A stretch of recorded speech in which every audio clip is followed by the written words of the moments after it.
Hello to all the judicial aspirants. So మీరు అందరూ కూడా జూనియర్ సివిల్ జడ్జ్ ఎగ్జామ్కో లేకపోతే ఏదో కాంపిటేటివ్ ఎగ్జామ్ ప్రిపేర్ అవుతూ ఉంటారు. లాకి సంబంధించిన ఏ ఎగ్జామ్కైనా మీరు బేసిక్గా ఇప్పుడు కానీ మీరు ఇంపార్టెన్స్ నేర్చో కరెంట్ అఫైర్స్. సార్ మరి ఏపీ జ్యుడిషియల్ అకాడమీలో కరెంట్ అఫైర్స్ లేవు కదా అంటారు జ్యుడిషియల్ సిస్టంలో. కానీ ఏంటంటే కరెంట్ అఫైర్స్ లేవు, but the presidents laid down by the Supreme court చాలా important.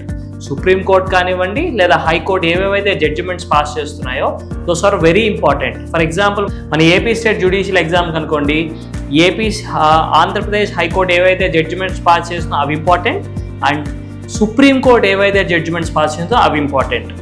So SL judicial service academy ఇప్పటి నుంచి ఎవ్రీ డే కానీ ఎవ్రీ వీక్ మీకు important case laws landmark judgments ఏవేవైతే ఉన్నాయో ప్రతి ఒక్కటి కూడా మా యూట్యూబ్ ఛానల్ ద్వారా they are bringing it to you for free. Okay, so మా ఛానల్ మీరు సబ్స్క్రైబ్ చేసుకోండి అండ్ లైక్ చేయండి, అండ్ మీ కమెంట్స్ ఏవైతే ఉన్నాయో ఈ జడ్జిమెంట్స్ పైన మీరు షేర్ చేయండి. Okay, yes, let's go to the first case law. So దీంట్లో మనం ఫస్ట్ చూడబోయే కేసులో ఏంటంటే state of Punjab versus Devender Singh and others. ఈ కేసు సుప్రీంకోర్టు బ్యూటిఫుల్గా ఎస్సీ ఎస్టీ ఏదైతే రిజర్వేషన్స్ ఉన్నాయో దాన్ని హోమోజీనియస్ కాదు, వీళ్ళకి కూడా సపరేట్ రిజర్వేషన్స్ ఇప్పుడు ఎలాగైతే ఉన్నాయో అవి ఉండాలి అని ఒక బ్యూటిఫుల్ ఇన్పుట్స్ అయితే ఇచ్చింది. సో మనం ఫస్ట్ ఈ కేసుని ఎలాబరేట్ చేసుకుందాం. ఓకే, ఈ కేసు వేయడానికి మెయిన్ ఇంటెన్షన్ ఏంటంటే ఏవైతే ఎస్సీ ఎస్టీ రిజర్వేషన్స్ ఉన్నాయో అవి ఫ్రూట్ఫుల్గా యూజ్ అవ్వట్లేదు, ఎవరెవరైతే ఎస్సీ ఎస్టీ ఈ రిజర్వేషన్స్ని వాళ్ళు మిస్యూజ్ చేసుకుంటున్నారు అని చెప్పి పిటిషన్స్ అయితే వేయడం జరిగింది. ఓకే, సో కానీ సుప్రీంకోర్టు దీని మీద ఎటువంటి ఇన్పుట్స్ వచ్చిందో మీకు 3 పాయింట్స్ నేను చెప్తాను. ఫస్ట్ పాయింట్, సుప్రీంకోర్టు ఏం డిసైడ్ చేసిందంటే ఈ ఎస్సీ ఎస్టీ అనే పీపుల్ ఎవరైతే ఉన్నారో వీళ్ళని హోమోజీనస్ అంటే ఏంటంటే అందరిలో కలిపి చూడకూడదు, they should be given special treatment. ఇది first point. Next second point ఏంటంటే every state should give preferential treatment, అంటే ఈ ఎస్సీ ఎస్టీ ఎవరైతే ఉన్నారో వీళ్ళకి ప్రిఫరెన్షియల్ ట్రీట్మెంట్ ఇవ్వాలి. Now the third point, very important point ఏంటి, ఈ స్టేట్ ఎస్సీ ఎస్టీస్ ఎవరైతే ఉన్నారో వీళ్ళలో క్రీమీ లేయర్, మనకి ఆర్టికల్ 14లో క్రీమీ లేయర్ని వీళ్ళని డిఫరెన్షియేట్ చేసేటట్టుగా state should take actions.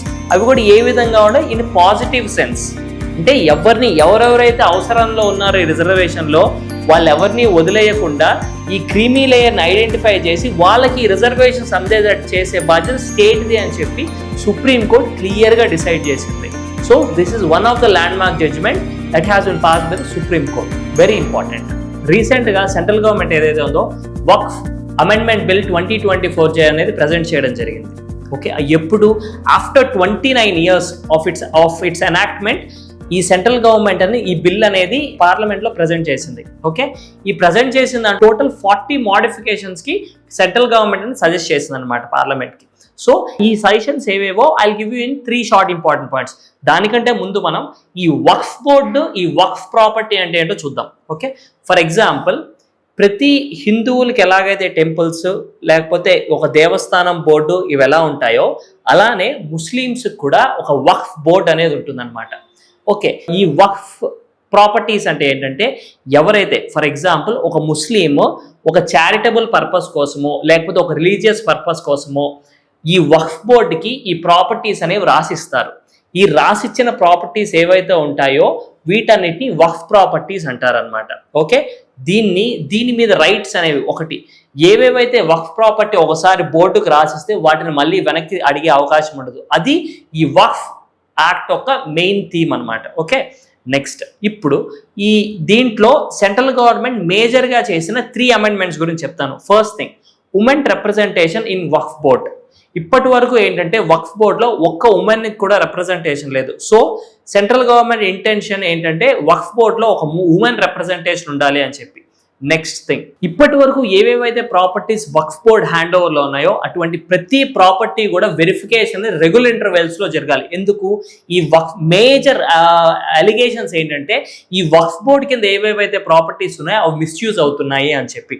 Okay, next third point, ఈ మేజర్ వెరిఫికేషన్స్ ఏవైతే ఉన్నాయో డిస్ట్రిక్ట్ మ్యాజిస్ట్రేట్ ద్వారా ఈ ప్రాపర్టీ వెరిఫికేషన్స్ అనేవి జరగాలి. So these are the major key amendments in Waqf amendment bill 2024. ఇప్పుడు మనం చూసే కేసులో ఏంటంటే మనకి చాలా అవసరమైనది, చాలా ఇంట్రెస్టింగ్ అయినది అండ్ మీకు అందరికీ అవసరమైనది, ఎవరెవరైతే లాయర్స్ గా ఏఐబికి ఎన్రోల్మెంట్ చేసుకుంటున్నారో మీ అందరికీ కూడా. Okay, Gaurav Kumar versus union of India. ఇవన్నీ వినగానే మీరు చాలా ఆనందపడాలి ఈ కేసులో వినగానే. ఎందుకంటే ఈ కేసులలో మీరు ఎన్రోల్మెంట్ ఫీ గురించి డిసైడ్ చేయడం జరిగింది. సార్, ఇప్పుడు ఎన్రోల్మెంట్ ఫీ అంటే ఏంటి? ఒక లాయర్గా మీరు అడ్వకేట్గా అవ్వాలంటే ఫస్ట్ మీరు బార్ కౌన్సిల్లో ఎన్రోల్ అవ్వాలి. ఎందుకు? టు రైట్ ద ఏఏబిఏ ఎగ్జామ్ రాయడానికి మీరు బార్ కౌన్సిల్లో ఎన్రోల్ అవ్వాలి. దీనికి గాను డిఫరెంట్ స్టేట్స్కి డిఫరెంట్ ఎన్రోల్మెంట్ ఫీజ్ అనేది ఫిక్స్ చేశారు. ఫర్ ఎగ్జాంపుల్ ఢిల్లీకి 15,000 అని చెప్పి, బీహార్కి 41,000 అని చెప్పి, ఇలా డిఫరెంట్ ఫీజెస్ అని ఉన్నాయి. దీనికి గాను సుప్రీంకోర్టుకి అప్రోచ్ అయ్యారనమాట. అప్రోచ్ అయితే సుప్రీంకోర్టు ఏం డిసైడ్ చేసిందో ఇప్పుడు చూద్దాం. ఏం డిసైడ్ చేసిందంటే, అడ్వకేట్స్ యాక్ట్ ప్రకారం ఎవరెవరైతే జనరల్ కేటగిరీ స్టూడెంట్స్ ఉంటారో వాళ్ళకి enrollment fee 750 rupees and SC ST category people ఉంటారో వాళ్ళకి ఎన్రోల్మెంట్ ఫీ 125 రూపీస్. సో ఇప్పటి నుంచి ఏదైతే ఉందో వీళ్ళకి ఎన్రోల్మెంట్కి వెళ్ళినప్పుడు ప్రతి స్టేట్ కూడా should follow this norms. And general category పీపుల్కి 750 రూపీస్ అండ్ ఎస్సీ/ఎస్టీ కేటగిరీ పీపుల్కి 125 రూపీస్ మాత్రమే కలెక్ట్ చేయాలి. అండ్ వన్ మోర్ థింగ్ ఏంటంటే, ఈ judgment only prospective but not retrospective. అంటే ఏంటంటే, ఫర్ ఎగ్జాంపుల్ ఈ జడ్జిమెంట్ పాస్ చేయడానికంటే ముందే మీరు ఎన్రోల్మెంట్ ఫీ కట్టేస్తే మీకు రీఫండ్ రాదు.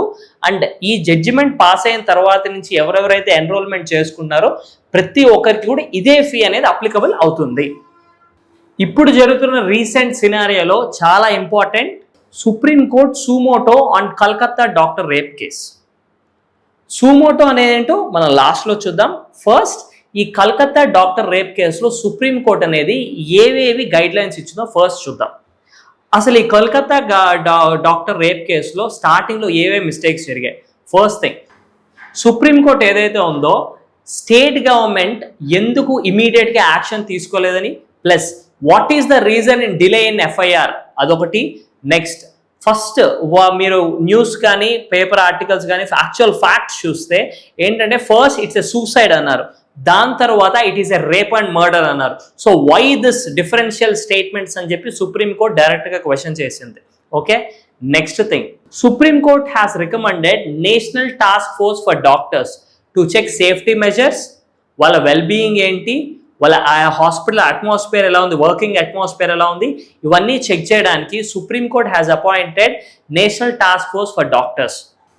థర్డ్ వన్ ఏంటంటే, ఎవరెవరైతే డాక్టర్స్ ఈ కల్కత్తా డాక్టర్ రేప్ కేస్కి ఇదిగా ఆవిడికి ఫేవర్గా, విక్టిమ్కి ఫేవర్గా ప్రొటెస్ట్ చేస్తున్నారో వాళ్ళందరినీ కూడా అపీల్ చేసింది ఏంటంటే, please resume the work because the patients are suffering because of this protest అని చెప్పి ఒక చిన్న అబ్జర్వేషన్ అయితే చేసింది అనమాట, అపీల్ చేసింది వాళ్ళకి. Okay, next point, victim names కానీ ఫొటోస్ ఈ సోషల్ మీడియా నుంచి కంప్లీట్గా రిమూవ్ చేసేటట్టుగా ఒక ఆర్డర్ అయితే పాస్ చేయడం జరిగింది. ఇప్పుడు మనం సూమోటో అంటే ఏంటో చూద్దాం.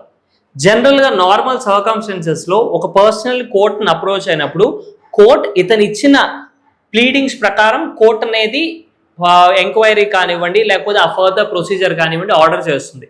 కానీ ఎప్పుడైతే ఒక యాక్ట్ సొసైటీలో పబ్లిక్ ఇన్ లార్జ్ని అఫెక్ట్ చేయడమో లేకపోతే ఫండమెంటల్ రైట్స్ని అఫెక్ట్ చేస్తుందో అప్పుడు సుప్రీంకోర్టు కానీ హైకోర్టు కానివ్వండి సూమోటో అంటే వాటంతటా అవి ఆన్ ఇట్స్ మోషన్ వాటంతటా అవి ఒక యాక్షన్ తీసుకొని దాని మీద ఎంక్వైరీ కానివ్వండి ఇది కానీ ఇస్తుంది. దీని ద్వారా లాభం ఏంటంటే స్పీడీ ఎంక్వైరీ, ఎఫిషియంట్ ఎంక్వైరీ ఉంటుంది, ప్లస్ ప్రాపర్ జస్టిస్ అనేది వితౌట్ డిలే ఇన్ టైం జరిగే అవకాశాలు అనేది ఎక్కువ ఉంటాయి. సో ఈ సర్కమ్స్ ఎప్పుడు వస్తాయంటే ఎప్పుడైతే పబ్లిక్ ఇన్ లార్జ్ ఎఫెక్ట్ అవుతారో లేకపోతే ఫండమెంటల్ రైట్స్ ఎవరైతే ఎఫెక్ట్ అవుతున్నాయో అప్పుడు మాత్రమే సుప్రీంకోర్టు కానీ హైకోర్టు కానీ అండర్ ఆర్టికల్ 32 అయితే సుప్రీంకోర్టు, అండర్ ఆర్టికల్ 226 అయితే High Court will take the suo motu of the offence or the cognizance or the act. ఇప్పుడు వచ్చే కేసులా ఎవరెవరైతే మెయింటెనెన్స్ గురించి చూస్తున్నారో వాళ్ళకి చాలా important. Abdul Samad versus state of Telangana others. ఈ కేసులో Supreme Court section 25 of CPC or section 144 of బిఎన్ఎస్ఎస్ని డీటెయిల్డ్గా ఎక్స్ప్లెయిన్ చేసింది and they have given deep and meaning అనమాట. సో ఫస్ట్ మనం తెలుసుకోవాల్సింది ఏంటంటే పర్సనల్ లాస్ ఉంటాయి and this is secular loss ఉంటాయి. పర్సనల్ లాకి సెక్యులర్ లాకి ఫస్ట్ డిఫరెన్స్ చూద్దాం. Personal law, Hindu marriage act ఉంది, అది హిందూస్ కోసం personal law. Muslim personal laws ఉన్నాయి, అవి ముస్లిం సంబంధించిన personal law. Next section 125 of CrPC or section 144 of BNSS, ఇవి ఏంటి? These are secular laws. అంటే ఏంటి? ఈ సెక్షన్ ఏదైతే ఉందో హిందూస్కి అప్లికబుల్ అవుతుంది, ముస్లిమ్స్కి అప్లికబుల్ అవుతుంది, అండ్ అదర్ రిలీజియన్ పీపుల్కి కూడా అప్లికబుల్ అవుతుంది. ఇప్పుడు now the point is whether ఒక ముస్లిం అయి ఉంటే వెదర్ మీరు మెయింటెనెన్స్ అనేది మీ ముస్లిం పర్సనల్ లా కింద అడుగుతారా లేకపోతే సెక్షన్ 125 కింద అడుగుతారా అనేది మనకు డౌట్. ఓకే, ఆ డౌట్ అనేది ఈ కేసులలో క్లియర్గా అనేది ఎక్స్ప్లెయిన్ చేయడం జరిగింది. ఏం చెప్పారంటే మీరు ముస్లిం అయినప్పటికీ కూడా మీ పర్సనల్ లాలో కాకుండా సెక్షన్ 125 ఆఫ్ సిఆర్పిసి కానివ్వండి, సెక్షన్ 144 ఆఫ్ బిఎన్ఎస్ఎస్ కింద కానివ్వండి మీరు మెయింటెనెన్స్ని అడగచ్చు. ఓకే, అండ్ దీంట్లో మీకు ఇచ్చిన అడిషనల్ ఎక్స్ట్రా అబ్జర్వేషన్ ఏంటంటే సుప్రీంకోర్టు దీంట్లో ఇచ్చిన ఎక్స్ట్రా అబ్జర్వేషన్ ఏంటంటే డివోర్స్డ్ ఉమెన్ని కూడా దీంట్లో మెయింటెనెన్స్ కింద చేర్చారు. అంటే మీకు చిన్న ఉదాహరణ చెప్తాను. ఒక పర్సన్ తన ఎర్నింగ్స్తో మెయింటెనెన్స్ అడిగిన వాళ్ళ వైఫ్ని, చిల్డ్రన్ని చూసుకోవాలి, అవునా? Now weather divorced wife will come under the picture are not is the question. ఈ సుప్రీంకోర్టు ఏం అబ్జర్వ్ చేసిందంటే సుప్రీంకోర్టు ఈ కేసులలో divorced women who is not married will get the maintenance from the husband అని చెప్పి క్లియర్గానే చెప్పింది అనమాట. So section 125 is applicable to Muslims. they can actually go for the personal laws or section 125 of CRPC or BNSS.